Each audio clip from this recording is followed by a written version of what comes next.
two ways of doing this. You could distribute this and get it as one polynomial. So one thing you could do is you could distribute it out, get it to be one polynomial, and then once you get one polynomial, then you could differentiate. And there is nothing wrong with that. In fact, I kind of might do that if it was just me by myself. I might just distribute. But an easier way perhaps is going to be to do the product rule. So I'm just going to go through the product rule simply because it's kind of the new game in town here.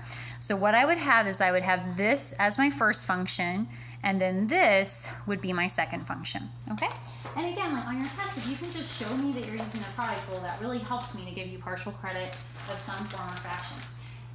All right, so my first function is going to be x squared plus x cubed minus 5x, and most people would write those from highest to lowest, but for some reason we didn't here, and then x squared plus 5x to the fourth plus 2. All right, so taking their respective derivatives, they're just polynomials, so we differentiate term by term, and we get 2x plus 3x squared minus 5, and then over here I would get 2x plus 20x to the third.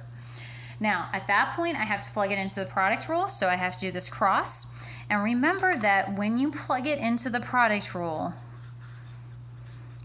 that plugging into the product rule is you taking the derivative. So this is no longer going to be y. This is now going to be our derivative, y prime. All right, so I'm going to multiply these two diagonals together. So I get x squared plus 5x to the fourth plus 2, and then times the 2x plus 3x squared minus 5. And then we add that to this diagonal. So we would add it to the x squared plus x cubed minus 5x times the 2x plus 20x to the third. Now, once you do this, you then have to go through and either remove the parentheses by FOILing or distributing or factoring out the GCF.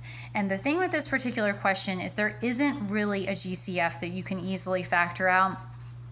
So remove the parentheses or the GCF, and unfortunately it's right at time for me to go to class. So we're just going to have to leave it like that. If I were to give you a question like this on the test, I would not expect you to FOIL it out. You could leave it like this. We know how to FOIL. It's just a question of can you plug it into the product rule.